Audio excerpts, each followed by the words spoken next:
Boa noite, pessoal. Joia? Bom, passando aqui para deixar alguns recados, tirar algumas dúvidas. Faz tempo que eu não faço live, né? Tem bastante coisa já gravada, então tem muita pergunta e resposta que eu já deixei ao longo dos anos ali. Eu fui tentando responder o máximo possível que deu. Então vamos lá, bater mais um papinho, trocar mais algumas ideias. E como sempre, não sou mestre de ninguém, não sou dono da verdade, guru de coisa nenhuma. Aqui é só um bate-papo entre colegas, praticantes e a galera que gosta dos assuntos espirituais, né? Sempre começo gravando live ou gravando algum vídeo falando isso, porque é verdade, né?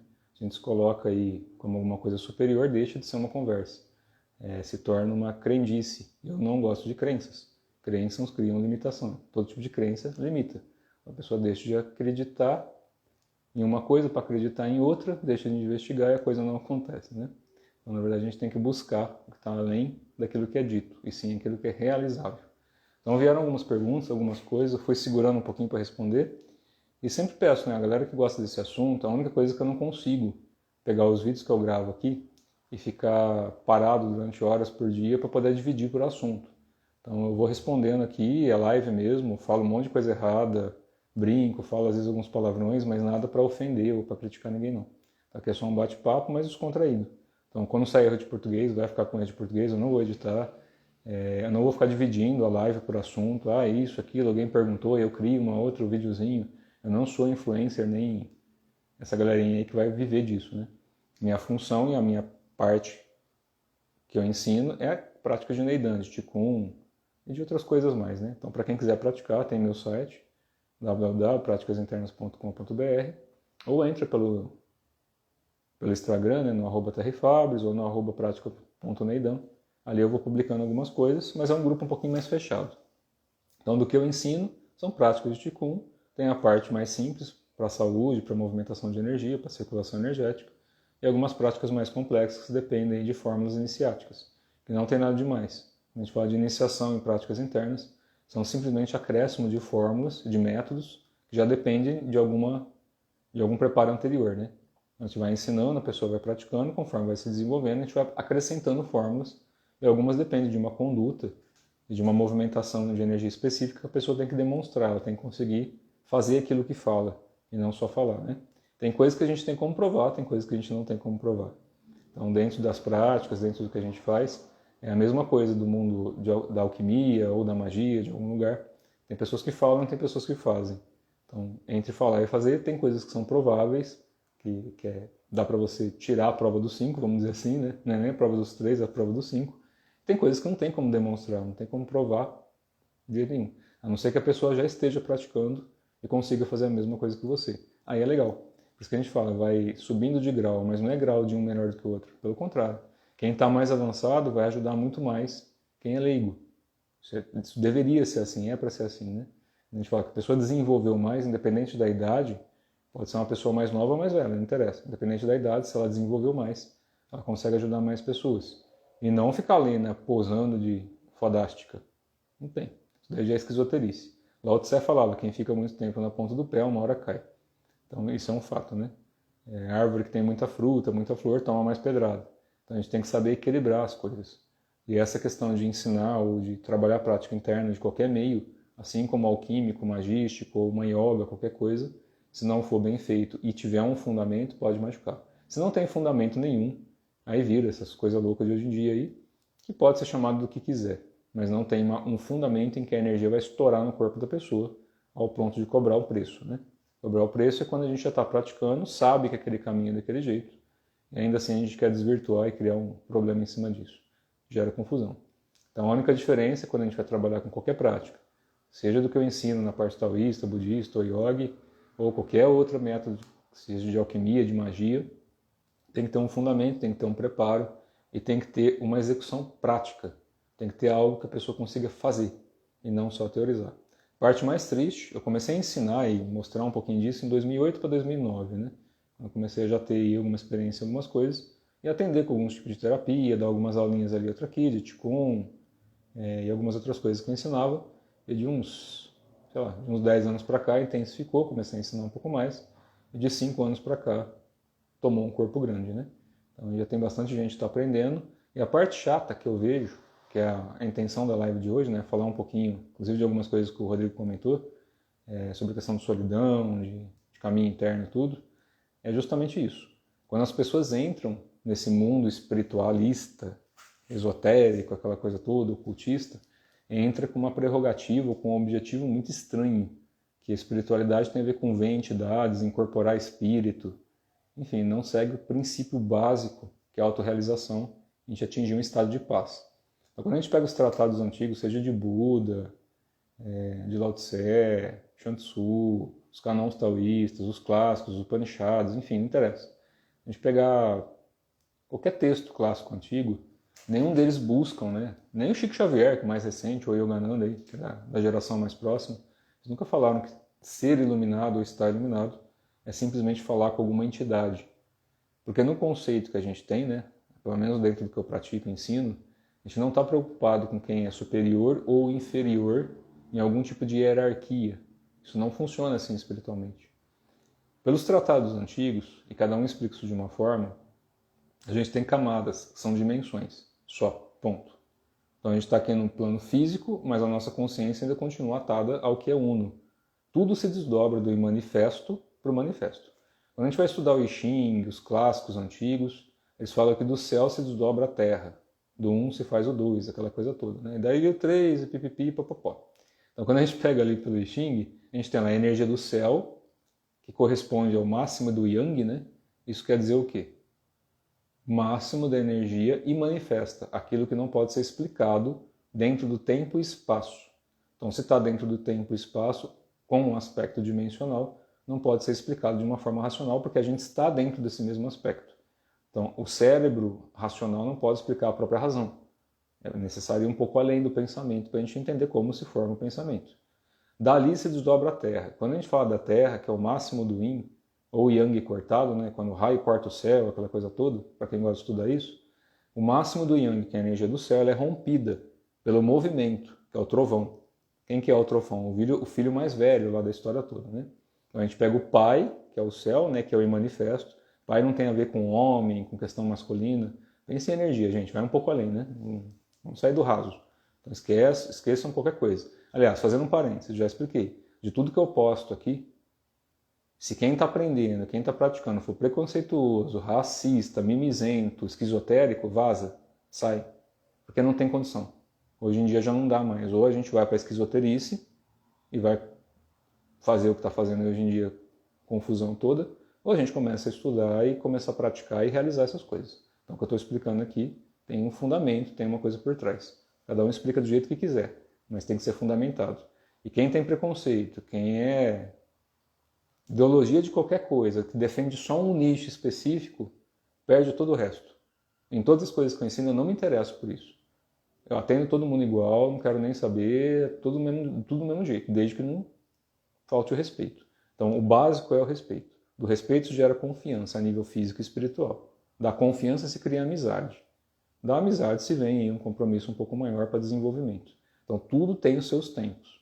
E todas as pessoas vão obedecer esse mesmo tempo de desenvolvimento, dentro e fora do corpo, tá?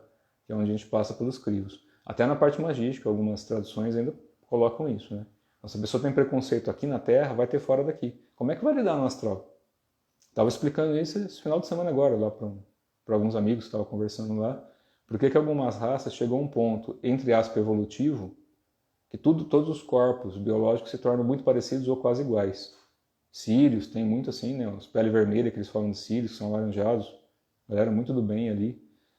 Os peles verdes também, a maior parte é de sírios. Azul também tem, Arcturus, enfim. Para quem já veio, conversa com essa galerinha aí fora do corpo, já percebeu que muitas dessas raças, o corpo fica muito parecido ou quase idêntico. Entre o físico e o etérico, claro, né? A partir do corpo de luz, você não precisa mais de corpo físico, nem em nenhuma dimensão. Isso tem que estar claro também na cabeça, né? Mas sem fugir muito do assunto. Esses seres começam a ficar muito parecidos porque já não tem mais a necessidade de agradar ou de criar um senso de prazer com base em identificação. Então não é necessário que tenha um corpo de determinado tipo, é uma miscigenação. Quando a gente chegar aqui na Terra, a gente está na 5ª raça raiz. Quando a gente chegar na 7ª, vai ficar mais claro isso. Não é necessário uma alteração tão forte da estrutura biológica externa em relação à experiência interna. O que a gente vê em determinados corpos é o padrão vibratório. Então, se eu estou usando um corpo siriano numa escala dimensional um pouco maior, quando eu olho para a pessoa, O que a gente entende aqui como um corpo biológico já é um corpo mais sutil. Mas quando a gente conecta com aquele corpo, mesmo tendo uma aparência biológica, ainda assim o que é visto pela parte interna, pelo olho espiritual, é a camada energética. É o que a gente chama de aura, órbita. É um outro corpo. É como se fosse o corpo etérico.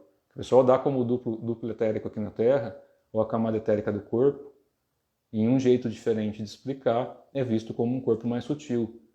Se tiver ectoplasma e densificar, em qualquer dimensão que você tiver, é um corpo de forma. Que é isso que eu estou explicando. Do céu, que é o máximo do Yang, se faz o máximo do Yin, que é a Terra. Tudo que é Terra é o imanifesto, que não é tangível, que não está mais atado ao tempo e espaço. Ele se desdobra em si mesmo, que é uma densificação, uma cristalização da energia, e se torna Terra. Pelo movimento, que é trovão. Se a gente vai pela linha de magia, o trovão seria a energia de Exu, que é o anjo da guarda, né? Na Umbanda, no Candomblé, se chama Exu. Nas traduções orientais que a gente pratica, a gente chama de guardião do Dharma, é a mesma coisa. Vajrakeaya, Mahakala, Shiva, Ganesha, são Exus também, de certa forma. Cada tradução dá o nome que quiser. Exu é de isso, os Esseias, Essênios, aquela coisa toda, que é a derivação de Cristo, enquanto energia maior que é Maitreya. E aí depende das configurações de cada um, tá? Até porque Cristo significa ungido, Buda, sabedoria. Então, as palavras também, quando a gente traz do sânscrito ou em outras línguas para cá, tem que ser traduzida corretamente. Quando o movimento pega a energia do céu e transforma em terra, que é o trovão, é o que rasga o céu, se cria o plano manifesto, que é a terra. Então, nesse contexto, tudo que a gente fala de terra é plano manifesto, em qualquer dimensão, sem exceção. Se eu estou no plano físico, astral, no 100D, 200D, 1000D, não interessa. Isso tudo é plano manifesto, é um plano de forma. Se ele é um plano de forma, ele vai coexistir no tempo e espaço. E aí é onde entra essa questão toda, e eu concordo plenamente, né? Dessa questão de solidão dentro da prática no começo. Porque quando a pessoa vai começar a praticar, e ainda tem muito apego à forma, aos 5 sentidos básicos, né? Visão, olfato, tato, paladar, enfim. O que é basicão aqui, ainda existe uma identificação muito forte do externo em relação ao interno. Então o corpo físico, biológico, esse corpinho esquisito que a gente usa aqui, que não é tão esquisito, né? Ele é formado de uma série de seres. Isso é complicado o pessoal aceitar. O nosso corpo, para existir aqui na Terra, como tudo vem do sutil para o denso, tudo se desdobra do céu enquanto é manifesto, para o manifesto que é Terra, e Terra é qualquer dimensão, se é Terra, Arcturus, Sirius, Pleiades, Rigel, Capella, Deicoba, não interessa. Se é algum plano dimensional, em qualquer estrutura que exista, vai ter uma forma de consciência que consegue acoplar ali, porque depende de um centro gravitacional, seja numa dimensão X, Y ou Z. Tem um ponto de ancoramento, onde a consciência vai ser estabilizada na matéria. Então, quando você vem de um plano que é imanifesto, não está mais atado ao tempo e espaço. Por isso que nos clássicos antigos, a forma de explicar isso é um pouco diferente. Então, quando a gente explica que são 7 corpos aqui, não é que são 7 corpos propriamente ditos. Isso está em escalas em todas as dimensões, para cima e para baixo. Quando a gente fala do plano astral sutil, ainda é um plano de forma, em qualquer dimensão. Então, se você estiver lá em 100D, onde a sua consciência acopla e essa dimensão é rasgada, ou seja, existe um movimento consciencial ali dentro, como um indivíduo ou como um coletivo, ainda assim faz parte de uma estrutura. Essa estrutura coexiste no tempo e espaço de alguma forma, mesmo que isso seja um pouco estranho. Você consegue viajar no tempo e espaço, tranquilo, mas ainda assim a sua consciência está viajando pelo tempo e espaço, para conseguir experimentar a matéria. Em qualquer dimensão. Matéria é terra, terra é em qualquer dimensão, sutil ou densa. É uma experimentação na consciência de um plano e manifesto que está além do tempo e espaço. Então até o corpo astral sutil é um corpo de forma, mesmo que seja já um corpo de luz. Você está lá no astral fodástico, vai? Num plano dimensional que já está numa consciência coletiva em altíssima dimensão. Ainda assim ali, nesse plano, você coexiste num aspecto mais sutil, aquela coisa toda, mas ainda assim está ligado ao tempo e espaço, porque vem do manifesto, vem do uno, praticamente, né, da fonte, aí depende da interpretação. Quando existe um movimento ali, é chacoalhado, aí é onde são quebrados os fractais. Por isso que a gente fala que o universo é um fractal de si mesmo, todos eles, sem exceção, porque todas as consciências são interligadas nesse plano do que seria imanifesto, não é nem antimatéria, tá? Porque para ser antimatéria tem matéria, então a gente está trabalhando de forma dúbia, e não é uma energia que está atada dentro do tempo e espaço, mas fora dele já não existe mais essa âncora, vamos dizer assim, essa sustentação para que a consciência acople. Porque precisa de um centro gravitacional, precisa de uma estrutura para uma consciência que aí manifesta partir para o manifesto. Explicando de uma forma mais leiga, tá? Para quem já está estudando e praticando, a gente vai subir no sarrafo, né? De acordo com a compreensão de cada um. Então aqui é de forma aberta, é a pública, eu estou gravando aqui. Que horas são agora? Nem sei mais. Acho que dá para gravar meia hora ainda. Então, são 8h46 agora, quinta-feira. Então estou batendo papo aqui, para chegar no ponto da solidão ali que eu estava querendo explicar. Então quando as pessoas começam a acoplar a consciência em qualquer universo, a partir do momento que vai desdobrando essa consciência, você vai acoplando, né, outras identificações com o próprio plano de existência que você está ali. Então se você está aqui na Terra ou em qualquer outro lugar, a gente não é isso, a gente está. Só que ao mesmo tempo é tudo.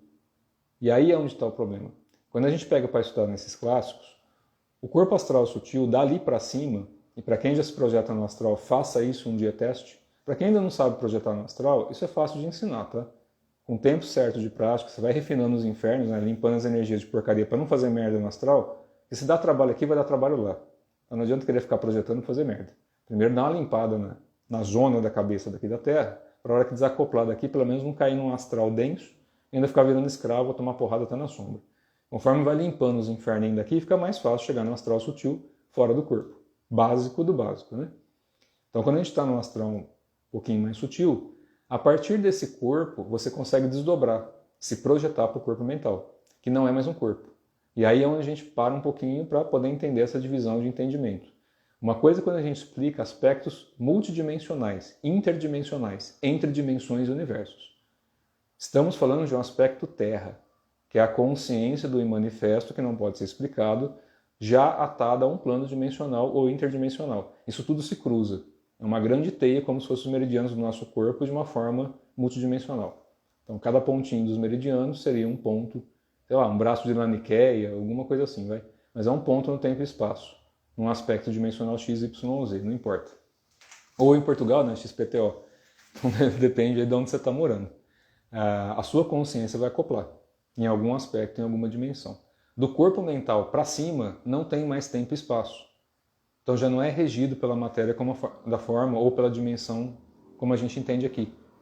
Então para quem já se projeta no astral, faz o teste, pede para o seu mentor, para o seu guardião, alguém te arrastar. Consciente, está lúcido, senão fica só um sonho vago. A gente sai do corpo físico, se projeta no corpo astral. Beleza, você acordou lá no corpo astral, vai fazer prática. Vai ancorar, vai fazer o que quiser, mas você está lá no corpo astral. Então a mesma coisa que a gente faz aqui, se você acordar lúcido no corpo astral, você vai aprender o que tem que aprender, mas dá para você cultivar. Se você entrar no estado de meditação profundo no corpo astral, fazendo prática, alguma coisa já, né, um pouquinho mais lúcido, a mesma coisa que a gente está meditando aqui, projeta no astral, ou eu estou deitado e projeto no astral, lá eu faço a mesma coisa. Que é bem divertido, né? Então dali você estoura, abre e vai. Ali você cai no corpo mental. Não é um corpo de dimensão mais. Então não tem tempo e espaço. Como é que vai explicar isso? Não dá. Então se não dá para explicar, não adianta. Eu falo, o quê? É uma miscigenação de energia e consciências? Não é isso. Então, como é que vai explicar uma coisa? O cérebro não comporta. O que a gente tem para quem faz isso, qualquer um, tá? Sem exceção. Não estou falando que eu faço ou deixo de fazer. Se eu não tenho como provar, é irrelevante o que eu falo aqui. Assim como qualquer outra pessoa. Se não tem como provar, é só informação. Vai testar, vai praticar, vai estudar, vai ver se isso tem coerência e vai praticar o suficiente para fazer ou não, né? Ou, de repente, as pessoas que falam isso são loucas da cabeça. Isso não existe e a pessoa é louca. Então, desacredite e segue a vida, né? Mas vamos dizer que isso exista. Então, a partir do momento que você praticou certo tempo da sua vida, você vai cair no corpo astral, ou você vai desencarnar e vai para o corpo astral, querendo ou não querendo, vai para o corpo astral. Independente de qualquer coisa, vai ter que passar por ali. Porque a energia já está densificada aqui. Para você voltar para um plano mais sutil, mesmo que você desagregue o corpo astral, você ainda vai ter que arrastar teu corpo de clara luz. Se não tiver energia, não rompe a barreira da Terra, que é a placenta, que eu já expliquei trocentas mil vezes nos vídeos anteriores, né? Para quem gosta, tem trocentos vídeos lá gravados no YouTube. É só escutando. Se tiver paciência para ouvir minhas lives, né? Que é meio chatinho ficar ouvindo falar assim, é mais fácil pegar coisa mais lapidadinha. Mas aqui eu falo para quem gosta de ouvir. Então a consciência vai estar num corpo que não tem tempo e espaço. Então quando você olha o aspecto dimensional do corpo mental para o astral, você vai enxergar isso além do tempo e espaço, ou seja, não tem presente, passado e futuro, coexiste. Por isso que a gente fala, o tempo não é linear, ele é linear a percepção de onde a sua consciência está agregada. Então, se eu estou aqui no meu corpo físico, material biológico, na Terra, nessa época de geração atual, a minha percepção de tempo é aqui. mas não é atada ao tempo do relógio nem ao calendário. É atada aos planetas e estrelas, ao centro gravitacional de cada planeta e estrela. É o achatamento gravitacional que permite que a consciência exista aqui. Se acaba a gravidade, você tira toda a gravidade, você altera a percepção de tempo e espaço. É onde começa a viagem no tempo, aquela nhaca toda.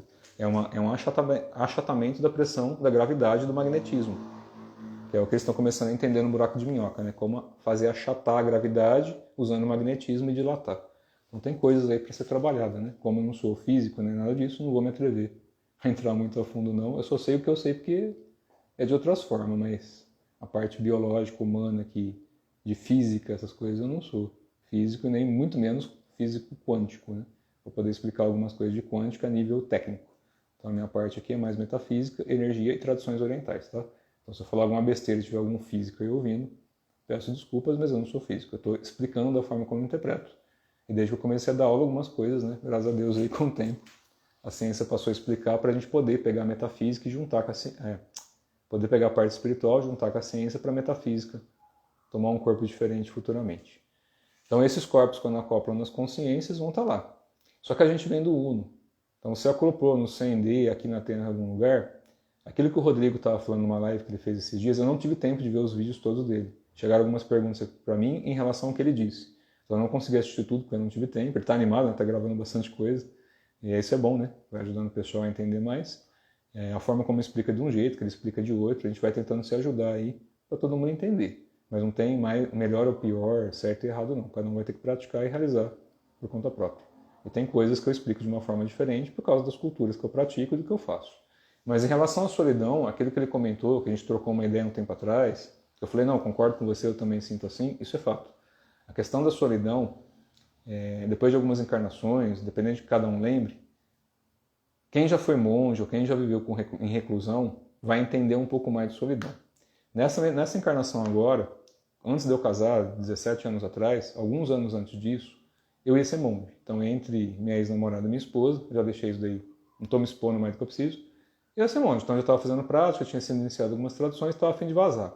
Não para fugir do mundo, porque eu estava de saco cheio de tudo, não. Porque não fazia sentido mais eu fazer o que eu estava fazendo na época de trabalhar que nem um condenado. É aquela coisa que todo mundo chega à conclusão um dia, que isso daqui tem uma roda muito esquisita, e que está todo mundo fudido e ainda se divertindo, mesmo estando envenenado todo dia, né? A gente já sabe disso sempre, né? Desde criança todo mundo sabe dessas coisas, mas chega um ponto que a gente dá uma parada. Na época eu dei uma parada por questões especiais aí, minha mãe faleceu de câncer na época, eu parei e falei, vamos dar uma parada para entender, desculpa, para entender um pouquinho como é que as coisas estão rolando. E aí decidi na época, falei, vou guardar uma graninha e vou virar monge. Acabou não dando certo, depois de 3 anos acabei conhecendo minha esposa, na hora que eu já estava assim, nos 45 do segundo tempo para poder vazar mesmo, acabei conhecendo ela, a gente está aí, casado há muito tempo. E a questão da solidão em relação a isso, na época eu já praticava alguns retiros. Então eu tirava férias na empresa e me socava em algum retiro, em algum canto aí, isolado mesmo. Eu cheguei a fazer alguns retiros de isolamento. Eu fazia retiro de silêncio com algumas pessoas conhecidas, inclusive com a Evelise, né? Se ela estiver ouvindo aí. A gente ia junto muito para esses retiros. Era retiro de silêncio, a gente ficava às vezes 3, 4 dias convivendo junto em alguns retiros ali, que era como se fosse monástico já, e ficava em silêncio mesmo, literalmente. Não abria a boca para nada, só no último dia que sim. Era divertido. Mas aí depois que eu fiquei um pouco mais velho, comecei a andar um pouco mais sozinho, praticar, para fazer treino de monge, eu falei, eu preciso saber se eu vou conseguir conviver nesse tipo de coisa. E fui fazer alguns retiros de silêncio isolado. Então eu tirava férias na empresa, falei, tem 20 dias de férias? Beleza, 15 dias ou os 20 dias eu me socava em algum meio de mato ou em algum retiro de algum monge ou alguém que eu conhecia. Na época eu praticava taoísmo, praticava Kriya Yoga. Às vezes ia para um canto, às vezes ia para o outro, dependendo do que dava também e do recurso que eu podia ter. Né? Não dava para gastar muito na época. Então pegava o ônibus, socava o pé e ia para algum canto. E era retiro de silêncio, porque às vezes só ficava um caseiro e socado em algum canto e sozinho o dia inteiro. E as pessoas falam de solidão, mas nunca tentaram ficar sozinhas, literalmente, na natureza. E isso é uma coisa bem engraçada. Desde criança eu sou tarado em natureza. Cachoeira, montanha, pedra, é comigo mesmo, né? Isso desde criança. É uma vontade minha. Sempre gostei dessas coisas. E continuo gostando até hoje. Então é um ambiente para mim, que a minha esposa sabe, eu encho o saco dela. A gente é casado há 16, 17 anos. Se eu não for pro mato de tempo em tempo, ela sabe que eu vou começar a ficar irritado. E nem sexo resolve. É mato mesmo. É ir lá, deitar numa cachoeira, ficar sentado numa pedra olhando para o céu. Do contrário, não recarrega do mesmo jeito. Por causa até do meu tipo de trabalho. Durante 28 anos, mais ou menos, eu mexi com um mercado muito pesado. Nos últimos 20, numa área aí bem complexa, inclusive na área de controladoria, planejamento estratégico. Então a minha parte como empresário e profissional nas áreas técnicas foi bem desgastante durante muito tempo. Então para mim a natureza sempre foi válvula de escape para tudo. E a questão da natureza interna é o que eu fui conciliando com o tempo. Então eu fazia retiro de silêncio ou fazia retiro de isolamento para entender um pouco mais isso. A solidão nesse aspecto vai continuar existindo. Então você pode ser monge, você pode casar, ter filho, fazer o que quiser. A partir do momento que você já está praticando certas coisas, alguns canais vão começar a ser abertos e vai vir uma sensação estranha no começo. Depois de uns anos que você começa a entender e ir um pouco mais além disso, aí não, porque aí a solidão se transforma em outra coisa. Você vira mais ou menos uma outra coisa. Então isso não tem como explicar, não tem a ver com entidades, tem a ver com a gente mesmo. Isso pode ser realizado em qualquer corpo, aqui da Terra ou fora daqui, que é o caminho interno que a gente fala, é a abertura do coração. No taoísmo eles chamam de coração violeta, ou coração verdadeiro, que é quando a gente chega no estado de sentar na calma, que alguns mestres taoístas explicam, inclusive o mestre Wu. Ele sempre falou isso lá para quem aprendeu com ele, para quem é de linhagem taoísta. Ele sempre falou e escreveu até um livro de sentar na calma, né? É um processo que você senta e faz, né? Chin Sai Fa, limpa a energia do coração e a partir dali. Eu estou falando palavra esquisita aqui, mas é para quem já pratica alguma coisa. Chama-se limpeza do coração, né? Você limpa o canal do coração e abre. Isso é um processo que leva algum tempo para fazer, ou algumas pessoas já nascem aberto. Então, para quem já nasceu, já tem esse canal, não é esquizotérico, não é animista. Pelo contrário, é calmo, centrado e as pessoas conseguem perceber o magnetismo. Porque o coração emite magnetismo, literalmente. Se você pegar o coração de um cavalo, eu não lembro a proporção, mas acho que é 50 vezes mais forte o magnetismo do que o coração humano, proporcional ao tamanho do corpo. E esse magnetismo tem interferência, porque a gente tem neurônio no cérebro, no coração e no intestino, neurônios mesmo, vivo. Então a gente pensa com o coração, com o cérebro, com o intestino e com o rim. Então já está sendo comprovado aquilo que a medicina chinesa já fala faz muito tempo, que a porta da vida são os rins. E aí é onde começa a solidão toda, né? Então, aquilo que o Rodrigo falou, eu concordo com ele, eu também sinto isso continuamente, mas não como um pesar. Então é isso que as pessoas têm que entender. O pessoal que me perguntou, mas o que é esse tipo de solidão? Eu também me sinto sozinho continuamente, eu preciso da minha alma gêmea. Para, gente. Alma gêmea é incesto cósmico, isso não existe. Eu canso de falar essas coisas há anos. O pessoal viaja na maionese, que existe alguma alma gêmea no universo. Não existe alma gêmea. A alma gêmea é incesto cósmico. Você quer dormir com a tua alma gêmea? Porque é isso que o pessoal entende como alma gêmea. Alguém que você está buscando, tem a tua personalidade para você dormir junto. Ou para servir de companheiro e agradar o ego. É igual catar um bicho de estimação para agradar a vaidade, porque não consegue dar conta de si mesmo. Então aí que tem que tomar o cuidado. A solidão não cobra o preço da tristeza, não cobra a depressão, a ansiedade. A solidão no sentido espiritual é só uma falta, é um saudosismo por algo que você não sabe que está ali, mas você está feliz com isso. Esse é o entendimento que as pessoas têm que ter quando vai fazer um retiro de silêncio, ou quando querem realmente se tornar um monge, ou querem fazer prática interna num alto nível, vai ter que aprender a lidar com a solidão obrigatoriamente, mas não como um pesar. Entendeu? A solidão vai se tornar uma coisa bonita, porque na verdade é um saudosismo de coisas que você sente, que você refina no seu corpo, que você traz para o seu corpo, que você vai sentir prazer. Os meus alunos mais antigos já sabem exatamente do que eu estou falando. Você vai sentir uma conexão forte, porque não existe desconexão, não existe isso. A gente não está desconectado de nada. O universo é todo entrelaçado, em todos os multiversos existentes, tudo existe um entrelaçamento. Quando eles falam de entrelaçamento quântico, aquela coisa toda, é por aí. Não existe nada que é dividido. Os próprios fótons, né? Se a gente for estudar por aí. Mas enfim. Mas a sensação, sim, concordo plenamente com ele. A sensação de solidão vem. Então de vez em quando vai se colocar mesmo e olhar para isso daqui e falar, porra, que esquisito, né? Estou me sentindo sozinho mesmo as coisas estando certas. Vai vir mesmo. Porque é uma forma de saudosismo. É igual aqui, né? Por exemplo, minha mãe, aliás, uma boa parte da minha família teve alguns problemas de saúde. Minha mãe morreu de câncer em 2004, se não me falha, 2004 mais ou menos, depois de 14 anos. O médico na época deu 6 meses de vida, viveu 14 anos, se desenvolveu muito bem no que precisava, viveu o que tinha que viver e desencarnou. Não tenho pesar sobre isso. Você lembra da pessoa, é óbvio. Qualquer um que conviveu lembra, tem as memórias, tem as sensações, tem toda a química envolvida e tem a parte espiritual envolvida. Meu pai também depois faleceu de câncer, minha avó e um monte de pessoas no mesmo jeito. Então eu vi a morte bem de perto e sem problema nenhum, assim como várias pessoas da minha família. Cada um lida de um jeito. Quando a minha mãe faleceu, eu ainda não era casado, isso já faz muito tempo, sou casado há 16 anos. Mas uma coisa que eu achei interessante, né? Tenho saudosismo, mas eu não sou frio. As pessoas falam, você é meio frio, eu não sou frio. É que a forma como eu vejo as coisas desde criança, desde que eu me conheço como gente, você vai explicar para alguém, você é louco. Então talvez eu seja louco, né? Então para de ouvir aí e vaza, né? Sai fora porque é mais um doido falando alguma coisa. Mas para quem tem percepção da parte espiritual, a morte não é morte. Eu repito sempre, a gente tem dois portais, um que a gente entra e um que a gente sai da matéria ou qualquer outra dimensão. Um chama-se portal de nascimento e o outro portal da morte. Seja no aspecto humano, astral ou qualquer outro plano dimensional que você tiver. Sua consciência entra e sai de corpos perecíveis, mesmo que você viva 1000 anos em um corpo só. Então eu fui observando essas coisas e quando chegou depois no desencarne do meu pai, que o pessoal acha que é frieza, não é. Não cai uma lágrima, por quê? Você faz o que tem que fazer, olha, encaminha o que tem que caminhar e está tudo certo. E se dá para ajudar fora do corpo, a gente ajuda. A vida é contínua. Eu vou afirmar uma coisa que eu já afirmei há anos atrás e continuo afirmando. Em breve a gente vai ter aparelhinho para conversar com o plano astral. Esses computadores quânticos que estão chegando agora já é para isso. Já está escrito. Tudo que acontece na matéria aqui já aconteceu no plano astral. Então eu não entendo esse bando de doido que fala que tudo novidade aqui ou que cria uma expectativa de que tudo tem que ser ruim ou que tem que ser bom, com base em nada. Porque se você subir no plano astral e interpretar o que é do sutil para o denso, tudo que acontece na matéria aqui já é uma consequência ou do plano astral sutil ou do plano astral denso. Tudo se desdobra do que é mais sutil para o que é mais denso.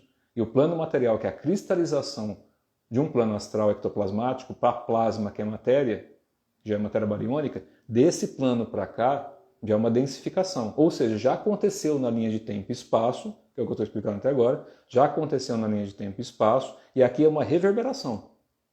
Pode ser alterado? Sim, porque é tudo interconectado. Por isso que o tempo é flexível, ele não é linear, ele é flexível. Por isso que o símbolo do tempo é um 8, é um infinito, né? O símbolo do infinito, porque ele fica girando basicamente como um infinito, ele dá os loops dele. O centro do 8, pense isso em um aspecto multidimensional. O centro desse símbolo do 8, joga isso na tua cabeça em 3D. Não é a fusão do passado e do futuro? A gente tem que interpretar isso de outra forma. Pega esse símbolo do 8, gira ele, cruza e desdobra em 12 hélices. É só ir pegando e pensando. Então aí você vai ter a parte do multiverso, né? Os que são manifestos e manifestos. Que é o que vira o cubo de Metradon, a flor da vida. Enfim, geometria sagrada básica. Então quando a gente pensa por aí, a solidão que muita gente sente aqui é um saudosismo. O que não pode misturar é viver uma solidão partindo do inferno, que é quando a gente se sente depressivo sozinho, não existe uma realização. Então a pessoa não está centrada ainda. E isso que é complicado, que me perguntaram por mensagem algumas pessoas.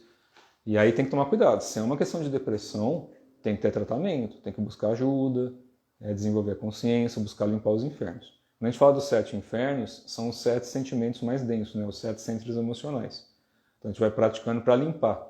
Porque o nosso corpo ele é feito de memórias, certo? Então todas essas dimensões, tudo que a nossa consciência já passou, experimentou, nunca acaba. Não sai do subconsciente. Você pode não lembrar, mas está aí. Então a gente tem a consciência, que é o que normalmente a pessoa está atenta, né? Está em vigília. O subconsciente, que está lá, uma cortina preta na frente, mas a informação está lá, de todas as suas existências, encarnação passada, futuro, de outros planetas, está tudo enfiado ali dentro, atrás de um paninho escuro. A hora que você rasga esse pano, você vê isso. Então, a partir do corpo da consciência, você vai para o corpo subconsciente. Dali tem um corpo que é a supraconsciência. A supraconsciência já é um corpo que não está atado ao tempo e espaço. Ou seja, tudo está aqui para baixo, pensando em escala linear, você enxerga.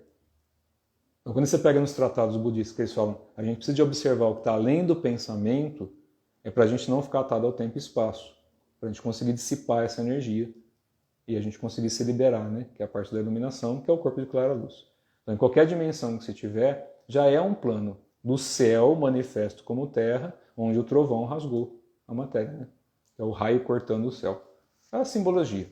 Aí os corpos passam a existir, e esse corpo aqui, como ele é feito de memórias, a gente é feito de memória. Tudo é o que a gente já viveu e vive. A partir do momento que a gente nasce aqui na Terra, vamos lá, você está num corpo, sei lá, eu digo, qualquer D que você quiser é mais sutil que aqui.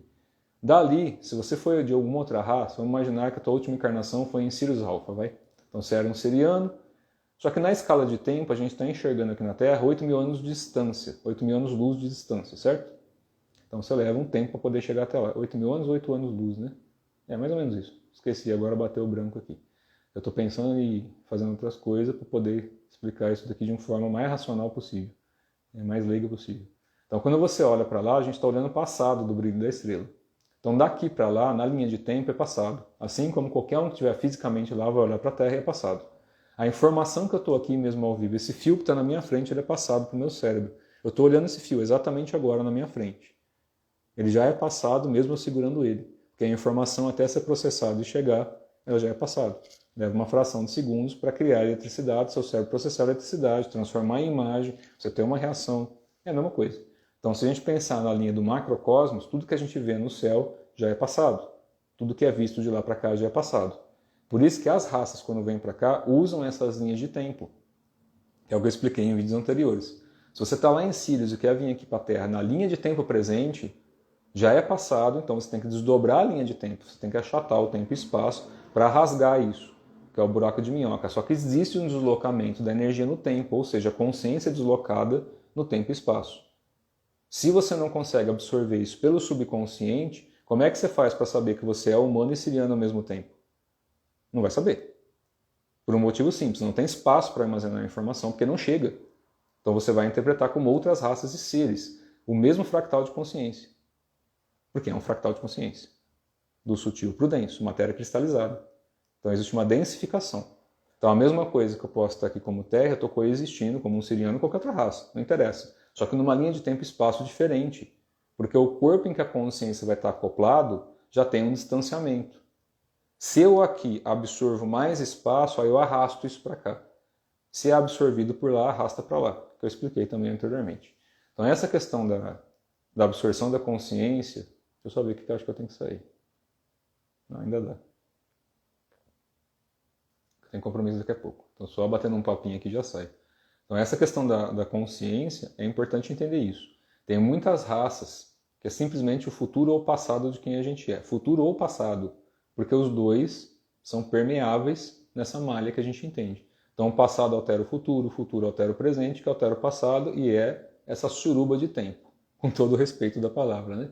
Mas é a verdade, é uma meleca sendo misturada nessa grade que a gente entende como universo. Que não é exatamente ilusória da forma como a gente entende.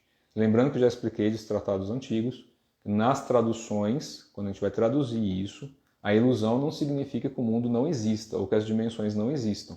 A ilusão significa que a consciência, quando se apega àquela dimensão ou àquele tempo em que ela se encontra, a partir do momento que existe aquele apego, como o nosso corpo é feito de memórias, a sua consciência vai entender que essa memória que está alocada, memória muscular, memória óssea, memória hereditária, epigenética básica, toda a memória que está no nosso corpo, a sua consciência vinculou o sentido de desejo, você gerou uma intenção, tem que ter uma realização.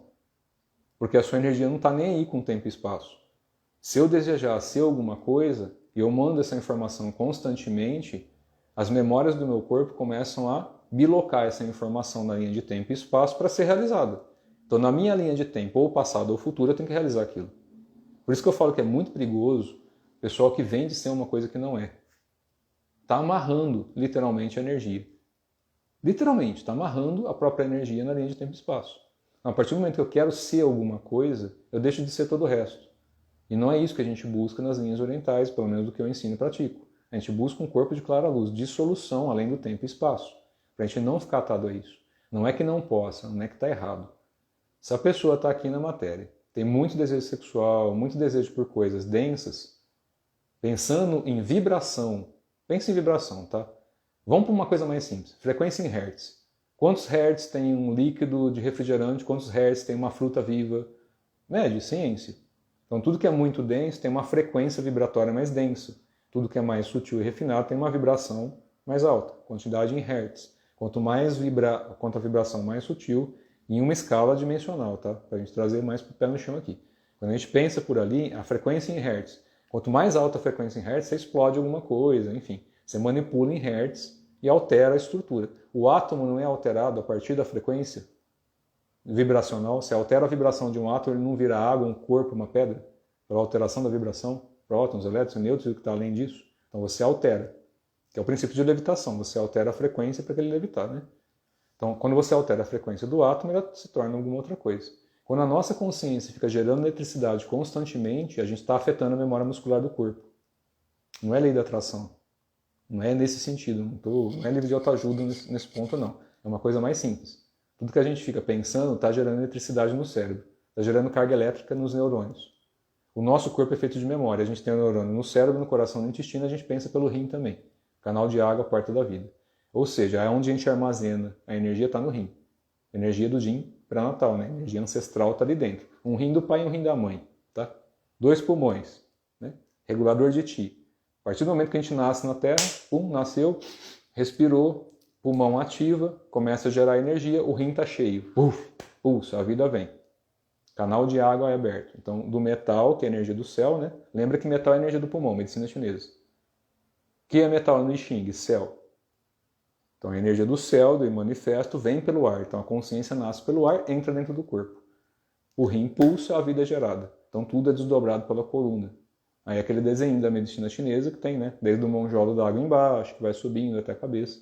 Para quem já estudou medicina chinesa, está aí. Eu estou explicando isso pela alquimia, tá? Pela parte de Neidan também. E pela parte de magia, para quem gosta de Oxalá, essas coisas. Oxalá virando Oyá pelo Candomblé. Oxalá Iemanjá Iori, por algumas vertentes de Umbanda, ou Obaluayê, que é quem faz o trâmite da... Obalé é o Malu, né? Que faz o trâmite da morte. Por algumas vertentes de Umbanda é Iori, que é a mesma coisa do Obalu e Moalê. Não depende da vertente, tá? Estou explicando pelo que eu tenho mais tempo de prática. Mas também conheço áreas de magia. Então, quando a gente pega por linha oriental, é o céu cortado por Exu, que é o trovão, que vira a terra, que é a terra, né? Propriamente a energia. Então, o nosso corpo ele vai armazenar todas essas memórias. Quando a gente vai fazer as práticas internas, essas coisas, independente de qualquer coisa, se eu começo a falar que eu sou uma coisa e coloco uma forma nisso e uma intenção de ser e todo mundo acredita, fudeu. Aí que está o problema. Fudeu e não no sentido prazeroso da palavra. Vai ser uma trolhada. Por quê? Eu estou colocando um corpo e uma forma, uma personalidade, uma máscara que está sendo armazenada de energia vital por centenas de milhares de pessoas. Aí que está o rolo. Então, a partir do momento que a gente deixa de ser quem a gente é para se tornar uma coisa que é desejo das pessoas, e não está errado isso, nem certo nem errado, é a vivência, a experiência que cada um vai ter, só que não é o que eu ensino, tá? Então, se eu falar que eu quero ser, sei lá, eu quero ser Jesus na próxima encarnação, que eu quero ser o Krishna da próxima encarnação, de repente eu vou para a linha do passado, não do futuro, ou alguma linha diferente. De repente eu vou criar uma personalidade, vou começar a agir daquela forma, aí que está o problema. Então eu vou começar a agir. Eu criei uma estrutura de memória no meu corpo para imitar um personagem, independente dele ser fictício ou real, do presente, do passado ou do futuro, não importa.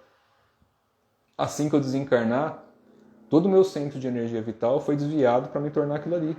Porque assim que a gente desencarna, é arrastado pelo que eu chamo, né? É por arraste. Então a gente é arrastado por uma pressão magnética em que a nossa consciência vai acoplar em algum outro centro dimensional. Nessa dimensão ou em outra.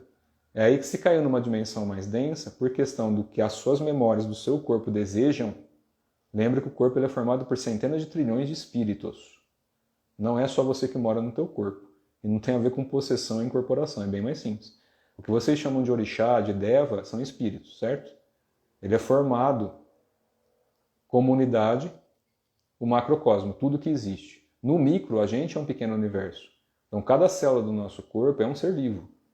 Cientificamente, inclusive, né? Elas têm as funções dela, então ela está viva, ela é animada.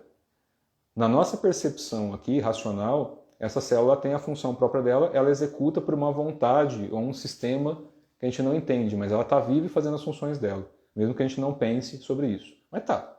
Então, o seu universo interno está funcionando. Seus órgãos são devas. Existe a morada do espírito. Eu até postei um textinho hoje explicando isso de uma forma bem leiga. Mas cada parte do nosso corpo, o coração vai armazenar o Shen, que é o espírito imortal. O fígado vai armazenar o outro espírito, que é o mais animal. Enfim, cada parte do nosso corpo armazena um espírito. Ou seja, é um deva, é um orixá. Então, quando eu estou fazendo uma prática interna, eu estou fazendo uma oferenda para o próprio deva dentro do corpo.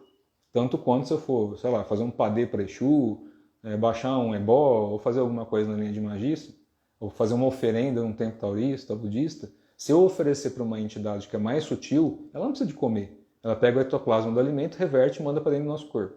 Reverte a energia para a gente. Se alguém que precisa de comer fora do corpo, é tão faminto quanto a gente aqui. Ou seja, é um espírito faminto, um quiumba alguém. Então você está dando para comer para alguém. O espírito sutil não precisa de comer e beber. Já não tem mais, não precisa mais disso. Então ele capta essa energia e converte para a gente, que é o que normalmente ou deveria ser feito por quem é sério, né? Então eu não vou nem entrar no mérito. Quando a gente faz a prática, a gente está fazendo a mesma coisa, usando posturas, métodos, respirações, para que essa energia circule. E a partir dali a gente ofereça, né, essa energia para as estrelas, para o céu, enfim, é uma interação do macro e microcosmos. Mas o nosso corpo continua sendo feito de memórias. Então tudo que a gente come, bebe, respira, pensa, forma o nosso corpo. Não precisa nem de muito longe. Hipócrates já falava sobre isso. Fazer do seu alimento seu remédio, seu remédio seu alimento. Se a gente pegar por qualquer tradição, conforme a gente vai refinando os canais, a gente vai ficando um pouco mais sutil, não melhor do que os outros, mais sutil em relação a quem a gente é conosco. Reflexo é a energia do coração, que vai abrir o magnetismo, e aí é aquela coisa, né? Eu brinco, mas é um fato. Como o nosso corpo é feito de memórias, tudo que a gente sente é o que vai formar isso, não é o que a gente fala. O que a gente fala é o mínimo. Posso falar besteira o dia inteiro. Se o coração for puro, um piadista, um cara que conta piada o dia inteiro, mas conta piada com palavrão, com não sei o que lá, vai pro inferno e conta piada com palavrão, tá fazendo um monte de gente rir, curando o fígado, enfim, não vai pro inferno que ele tá falando. Agora, se é uma pessoa que está contando essa mesma piada, mas com ódio no coração, com preconceito, uma coisa densa por cima, tá fudido. Entendeu? Porque daí a energia que está sendo emanada para o próprio corpo dele é densa. Não é que a pessoa é ruim, ela só está emanando uma vibração e a hora que ela desencarnar, por arraste de pressão magnética, ela vai para um centro compatível. Como toda vibração mais densa permite coisas que dependem dessa densidade para acontecer, então vamos imaginar que a pessoa desencarne e todas as memórias do corpo dela e todos os devas estão funcionando ainda na parte mais instintiva do desejo. De novo, não é bom ou ruim. Não tem nada de mal sentir desejo por as coisas, querer coisas. Não tem nada de mal. Está aqui para sentir coisas. Depende do que você quer sentir, né? Então, se ainda está enraizado na parte mais instintiva animal, da usura, competição, ou seja, da posse pelo outro, da posse do que não é teu, seja corpo, emoção, ou bens materiais, ou extrafísicos, né? Energia de outra pessoa, que não é teu. Então, você está tentando catar alguma coisa que não é tua. Você está tentando roubar um pedacinho de um universo que não é teu. Se você ficou denso nesse aspecto, você só vai conseguir conviver naquele aspecto mais denso com pessoas que são compatíveis. Na matéria é igual. Só vai trazer coisa ruim para perto quem tiver uma vibração parecida ou tiver brecha para entrar.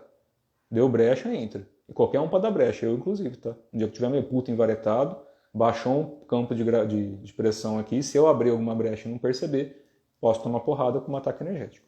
Então a gente tem que sempre, né, o famoso orar e vigiar. Estar presente constantemente, cultivar a atenção plena. Isso daí a gente faz conforme vai praticando, né? Para quem acredita. Então, conforme você vai alterando as memórias do seu corpo, existe toda uma alteração. Eu gosto muito dos estudos de epigenética atuais porque está comprovando a metafísica, em muitos aspectos, né? Desculpa se eu estiver afetando aí o entendimento de alguém em relação ao que é metafísica e epigenética, mas se cruzam sim. Porque tem a metafísica das doenças, né? A causa emocional ou espiritual de certos tipos de doenças no corpo, que vem da medicina chinesa também, da medicina ayurvédica, que já explica, né? Seja pelos 5 elementos, a teoria dos órgãos, Ang Fu, aquela coisa toda, já explica isso. Quando afeta o fígado, gera raiva, quando afeta o coração, gera ódio, e assim sucessivamente. Então isso na epigenética é legal, porque sabe-se já que alterando o pensamento e o sentimento, consegue-se alterar a estrutura das células.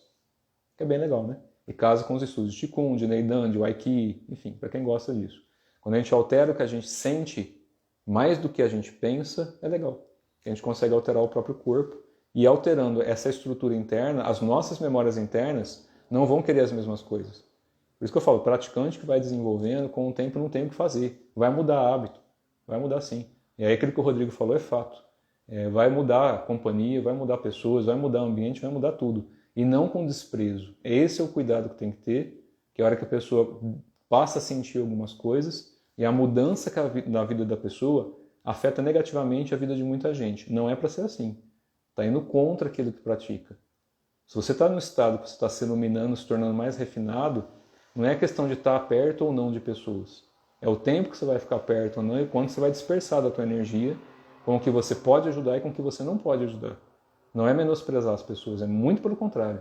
Tem que tomar muito cuidado com o afastamento por arrogância, por vaidade, que aí complica tudo, né? Então essa solidão que ele comentou, eu vou ter que sair agora, que acabou de ir aqui, tem compromisso. Mas a solidão que ele falou, eu concordo, eu também sinto essas coisas, mas é um tipo de saudosismo, não é uma tristeza, então não confundo. Acredito que não seja o caso dele também. Mas não é uma tristeza. Oh, meu Deus, como eu estou aqui abandonado e sozinho. Não, gente, não é isso não. A diferença é que eu sou casado, mesmo com a minha esposa, sim. Uma parte dessa solidão não vai ser preenchida por ninguém nem por coisa alguma, nem aqui nem em lugar nenhum. que é uma parte de quem a gente é enquanto unidade. Eu fiz uma brincadeira, não sei se minha esposa vai entrar aqui, inclusive eu preciso encontrar ela agora, mas eu fiz uma brincadeira que não é brincadeira. Então, se ela estiver me ouvindo aqui, ela ficou puta pra caralho, mas isso eu faço e vou continuar fazendo. E um dos motivos de coisas que eu passei no passado foi porque eu não deixava isso bem claro. Mas vamos dizer assim, quando a gente abre certos canais do corpo, vocês vão perceber tudo diferente, não tem muito o que fazer. Não é que a gente se torna melhor, não. Pelo contrário, continua vai sentindo as coisas boas e ruins como qualquer um. Mas a forma de interagir com as coisas muda. E conforme você vai praticando mais, vai mudando mais ainda. E conforme você vai entendendo o que é amor no sentido mais refinado, que não é o contrário de ódio ou a dependência de uma pessoa, a solidão fica mais clara para ser explicada. Então, o amor tem a ver com um estado mais de paz. Seria mais um estado de harmonia do que apreço, ou apego, ou desejo, ou tesão, ou vontade de estar perto de alguém nesse sentido. É mais uma vontade de sentir uma unidade em que você está fundido a tudo. Esse é um estado alterado de consciência que a gente se funde às coisas. Eles chamam de samadhi, aquela coisa toda, nirvana. Isso a gente pode fazer várias vezes ao longo da vida até a gente entrar nesse estado de dissolução, né? Então eu fiz uma coisa. Muito tempo atrás, eu discutia, que eu falava, não é possível que a gente não pode amar as pessoas e sentir isso. É uma coisa diferente que a gente olha com o olho do coração, né? A gente pensa como coração. Então é só ir praticando que todo mundo tem. Esse direito é uno de todo ser humano, tá? Todo mundo pode abrir e rasgar esse canal. Todo mundo, sem exceção. É só praticar o suficiente ou abrir isso de forma voluntária, sem esquizoterice. Não é, eu vou me escorrer em lágrimas, oh meu Deus, não. Muito pelo contrário. Você tem um estado de paz ali. Conforme você vê isso em algumas pessoas, depois de um tempo, você passa a observar essa chamazinha que tem ali, que não tem nada a ver com chamatrina, é um canal aberto que você enxerga. Tem cheiro, tem som, tem cor. Não é o chakra não, tá? É um canal. Quando você percebe esse canal aberto, você vê certas coisas nas pessoas. Quando você pega algumas pessoas que isso daí bate certinho contigo, você vai falar que ama querendo ou não querendo. E não é o amo de frescura, de querer possuir, dormir com a pessoa, beijar na boca. É uma vontade de estar perto porque faz parte da tua essência. Isso não é alma gêmea. Tem nada a ver com alma gêmea. Ah, mas não é parte de quem eu sou. É minha irmã cósmica, é meu irmão cósmico, é meu incesto cósmico. Não, gente, pelo amor de Deus. É um estado de paz em que você observa isso na pessoa, tanto quanto você observa em você, e todas as pessoas têm a mesma coisa. Cada uma no seu jeito, mas tem umas que vão estar mais abertas, alguns mais fechados. E quando você percebe aquilo aberto na pessoa, você quer estar perto junto.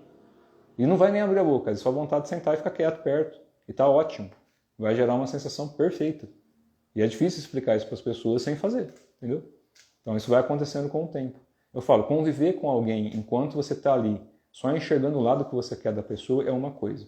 Colocou na rotina, você vai ver quem a pessoa é. Se ainda assim você sentar perto dessa pessoa e sentir isso, aí começa a entender o que é companhia, respeito, amizade. Muda um pouco a história. Então já não tem a ver tanto isso. E vai continuar ainda assim. Essa parte da solidão como saudosismo, ela continua existindo. Que é uma falta da gente mesmo enquanto unidade. Com qualquer ser e com qualquer coisa. Seja uma formiga, esse planeta inteiro ou o universo inteiro. Então eu fiz uma brincadeira, tô indo aí, tá? Você acabou de entrar aí, mas eu estava terminando de explicar uma coisa aqui. Eu fiz uma brincadeira com a minha esposa um tempo atrás, que não é brincadeira. Eu não vou expor nada aqui não. Mas eu sempre falei, a única coisa que pode me separar de alguém é se eu não puder sentir o que eu tenho que sentir por qualquer pessoa. Eu nunca traí ninguém, em hipótese alguma. Então traição é uma coisa que pra mim não rola. Você quer ter um casamento aberto, alguma coisa assim, relacionamento aberto, namorar com alguém é uma coisa. Se você tem um compromisso com alguém que não é aberto, traição não pode acontecer. Eu não consigo trair ou mentir na cara de uma pessoa e olhar para ela e não falar nada. Eu me conheço muito bem. Então qualquer um que me conhece bem a fundo sabe exatamente como eu ajo nesse aspecto, né? Se eu não puder conviver com a pessoa, eu não convivo, eu vazo. Mas a questão do que eu sinto por alguém e eu externar isso daí é muito natural. Tanto da minha maneira mais grossinha, né, mais pesando no peito quando é necessário, até a parte um pouco mais emotiva, mais calma. Então tudo tem seus momentos ali. Eu catei um dia, eu tenho essa maneira. Por exemplo, tem uma amiga minha que chama Ivelise, ela tem 70 e poucos anos, uma gracinha de pessoa. E vira e mexe, quando a gente está conversando, eu te amo, Ivelise, não sei o quê. Ela tem 70 e poucos anos. Se eu falar para uma filha de um amigo meu, eu te amo, não sei o quê, que é novinha, criancinha, tudo bem. Se eu falar para uma pessoa da minha idade que eu amo, né, já muda a conversa. Se eu falo para uma aluna que é muito bonita, ou que é atrativa, que eu amo, nossa, tá falando porque quer comer. Não é isso. Então, quando a gente observa esse canal de algumas pessoas, você quer externar algumas coisas, porque você gosta de estar perto, é só. Então, usar certas expressões não depende tanto do verbal, mas depende da intenção. E eu chego e às vezes provo. Eu provei para minha esposa isso várias vezes. Mas eu cheguei na frente dela e virei para uma mulher super bonita e falei, não, te amo, viu? Essa daqui é minha esposa, eu te amo também. Para algumas pessoas isso é uma coisa muito estranha. Se eu viro pro meu tio, dou um beijo no rosto dele e falar que eu amo ele, tá tudo certo. Entendeu? Então, o conceito humano do que é amor ainda está muito racionalizado a apego a ideologias e a um conceito que não tem a ver com a expansão da consciência enquanto o que eles chamam de Cristo, ou Buda, ou qualquer outra coisa. Até a representação do Krishna, quando ele andava com tudo aquela mulherada lá, não é porque ele pegava todo mundo. Era o coração aberto, então é onde ele pisava nascia a flor. Tem todo um contexto alquímico por trás, não é para interpretar ferro e fogo as coisas. Então esse conceito ainda humano de solidão, enquanto saudosismo, enquanto tristeza, precisa ser mais trabalhado, na minha opinião, tá? Quando a gente vai limpando os 7 infernos, vai limpando as partes internas, fica mais fácil chegar a esse ponto de entendimento. Mas até lá a gente tem que voltar para dentro. E entender que o caminho mais perto para chegar no centro de todas as coisas é por dentro, não é por fora. Se a gente for esperar o tempo linear do universo, que já se fez e desfez milhões de vezes, a gente vai esperar o tempo linear do universo. E isso daqui, enquanto ilusão, é só apego. Não é que tudo é feito de alguma forma. Então, qual que é a diferença de eu sentar em frente a um computador e sentar debaixo de uma árvore? Se tudo é ilusão, não faz diferença. Só que os pontos de energia, a forma como a gente trabalha isso espiritualmente é um pouco diferente. Então, a gente tem que tomar cuidado um pouco com conceitos e realizações em relação a isso. Para entender que se a gente entrar dentro do núcleo de um átomo, vocês vão entender o que é corpo de dissolução. Então, quando a gente aprende a se projetar para dentro, em vez de eu esperar desenvolver a raça humana, chegar na 7ª raça, interagir com povos, dimensões, enfim, é o aspecto normal do universo, entre as dimensões, é a interação do espiral, do fractal do próprio universo. Então a gente vai passar por todas as raças, condições, é um aspecto comum, todo mérito, todo benefício, toda experiência, toda vivência. Se a gente quer encurtar esse tempo, é para dentro. Então a gente vai usar os portais internos, os canais internos, para chegar nesse estado de paz. Então se eu estiver no corpo humano, siriano, canopiano ou qualquer outra coisa, interessa? Nomenclatura? A minha consciência tem que estar estável. Esses canais têm que estar estáveis para a gente se tornar lúcido, ou seja, que nem Sócrates dizia, recordar o que esqueceu, né? Agora eu preciso sair mesmo, já estou atrasado, acho que deu para explicar aqui, mas em relação à solidão e algumas coisas é isso. Todo mundo é sozinho até certo ponto, mas não pode ser triste na solidão. Se a solidão é triste, é depressiva, tem que buscar ajuda, tem que se tratar, tem que praticar uma terapia, um psicólogo, prática interna, yoga, qigong, não interessa o quê, rometria, não interessa. Tem que sair da tristeza e não pode se tornar esquizotérico nesse meio tempo. Desmerecer a família, desmerecer o mundo, quer fugir, é tristeza. Fugir é sempre tristeza. Sempre leva a umbral. A tristeza que vem pela fuga gera medo. O medo leva a umbral. Então a gente tem que refinar. Se você sabe viver sozinho, muito bem vivido, ótimo. Então você vai rir até para uma formiga no chão. Porque o canal vai estar aberto e você vai sentir as outras coisas. E o dormir não vai ser um dormir comum. Se ainda assim, a gente ainda tem como falhar nesse bardo, né? Então, a partir do momento que a gente se apegar a alguma coisa, danou, e a partir do momento que se desmerecer as coisas, danou mais ainda. Então, a gente tem que unificar e não segregar. Beleza? Um abraço para vocês, boa noite.